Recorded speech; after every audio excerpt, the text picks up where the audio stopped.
Esta es la historia que mi familia me hizo jurar nunca contar. La noche en que rompí la regla más sagrada de los velorios. Si las velas se apagan, algo más se enciende, y esa noche lo vi con mis propios ojos. Todo comenzó en el funeral de mi abuela Carmen. En nuestro pueblo, los velorios duran 3 noches, pero hay algo que nunca se olvida. Las velas de cebo nunca deben apagarse, y no es por superstición. Es una regla sagrada que se pasa de generación en generación. Mi tío Ramón me lo dijo claramente antes de que todo sucediera. Si se apagan, el difunto no encontrará paz, y algo ocupará su lugar. En ese momento no entendía a qué se refería, pero tenía un miedo que no podía explicar, como si las sombras de la casa quisieran devorarnos a todos. El olor a cera quemada se mezclaba con el incienso, y cada rincón de la casa estaba marcado por una presencia, algo que no podías ver pero sí sentir. Era como si las paredes respiraran, como si todo a su alrededor se llenara de una calma demasiado densa, un silencio que te aplastaba el pecho. En la primera noche, todo parecía normal. La gente rezaba, lloraba en silencio, y las velas ardían con fuerza. En la segunda noche, la misma calma extraña, pero ya no me sentía cómodo. Las paredes parecían acercarse, y el aire, denso y frío, me hacía sentir como si estuviera siendo observado. La sensación de que algo acechaba en cada rincón era insoportable.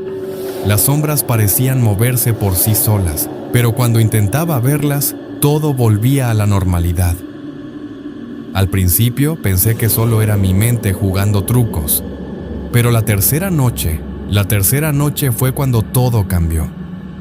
Fue la noche en que la calma se rompió. Me quedé solo, sin saber qué hacer. No quería admitirlo, pero estaba aterrorizado. Todos se habían ido a descansar. Yo me ofrecí a quedarme. Pensé que sería fácil, que solo debía vigilar las velas, pero estaba equivocado. Recuerdo el frío, ese frío que quema. Era como si algo estuviera drenando el calor de mis huesos. No era una corriente natural, no venía de las ventanas ni de las grietas en las paredes. Era algo más, algo que no debía estar allí. Las velas comenzaron a apagarse, una por una. El sonido de la cera que caía al suelo resonaba en la habitación vacía, casi con un eco que parecía burlarse de mí. No había viento, no había explicación, solo el sonido de las llamas luchando por mantenerse encendidas. Entonces, la escuché. Era la voz de mi abuela, pero distorsionada. Era como si viniera de un pozo, un lugar profundo y lejano. Ayúdame a salir. Miré hacia el ataúd, con el corazón latiendo con fuerza. La tensión en el aire era insoportable. Sentí que el mundo se desvanecía a mi alrededor. Me acerqué al ataúd sin querer creer lo que estaba sucediendo. Pero al llegar, estaba vacío. El terror me paralizó. Un sudor frío recorrió mi espalda y un grito quedó atrapado en mi garganta. Lo peor fue el sonido. Las uñas rascando la madera, como si algo estuviera atrapado dentro, luchando por salir.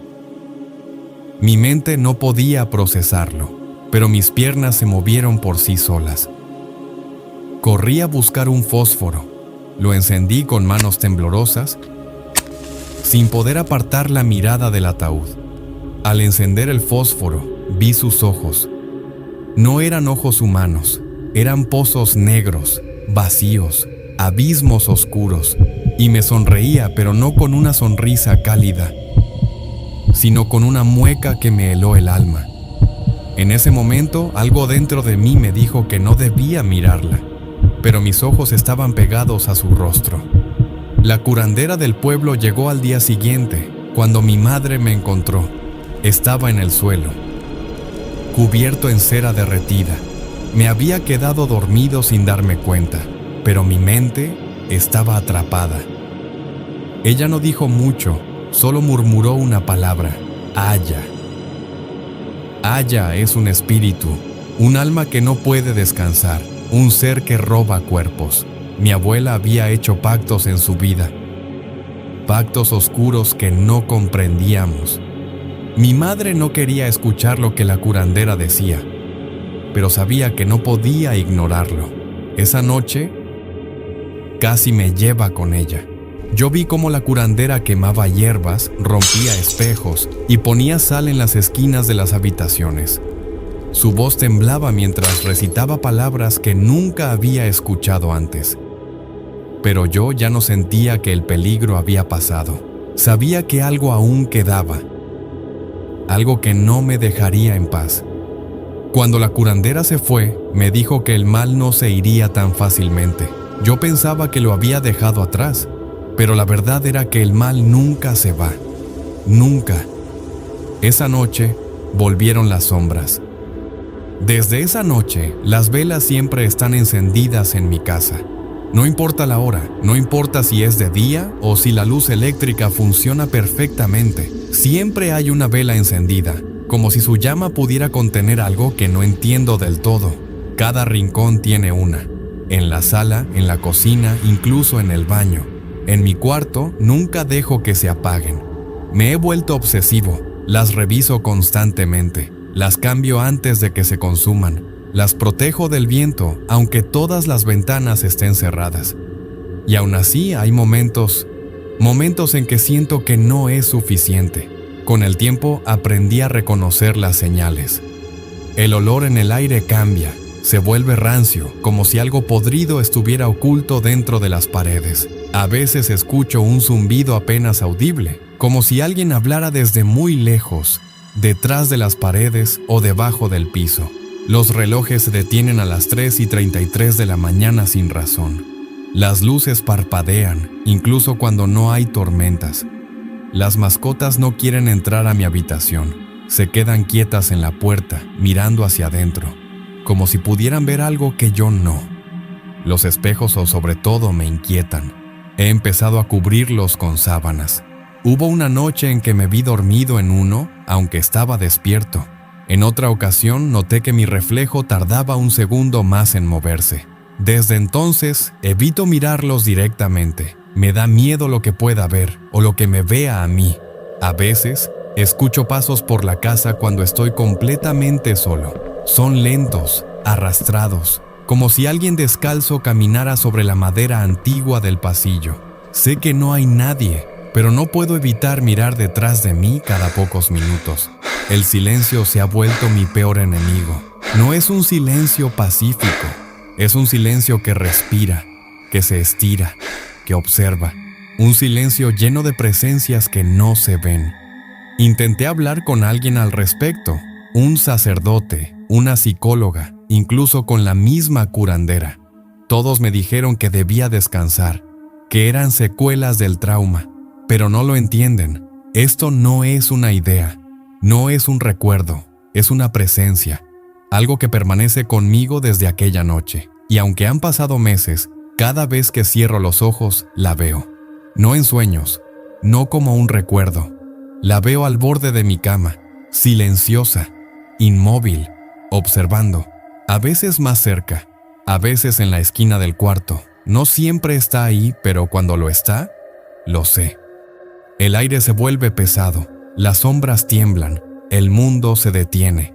He intentado irme de esta casa, dormir en otro lugar, pero no importa dónde esté, ella me encuentra, como si las velas fueran lo único que mantiene una barrera entre su mundo y el mío, como si esas llamas fueran las últimas centinelas de mi cordura. Por eso las mantengo vivas, porque sé lo que pasa cuando se extinguen. Anoche, creí que todo estaba en calma. Me había convencido de que quizá, solo quizá, ella se había ido. Que las oraciones, la sal, las hierbas, habían surtido efecto. Me senté en la cama respirando con tranquilidad. Pero entonces sentí el cambio. Un golpe seco en el pecho, un descenso repentino en la temperatura y el silencio. Ese silencio absoluto, sin grillos, sin autos, sin nada. Solo eso. Miré hacia el velador. Las velas estaban apagadas, Me levanté de golpe, pero mis piernas temblaban. Y ahí estaba, en la esquina del cuarto, su figura apenas iluminada por la luz de la luna. No se movía, no hablaba, pero su rostro sonreía. No con una mueca horrenda como antes. Nombre era una sonrisa tranquila, serena, casi amable, como si me dijera que ya era hora, como si supiera que no tenía a dónde huir. Y lo peor es que sigue aquí. Anoche, las velas de mi cuarto se apagaron solas otra vez.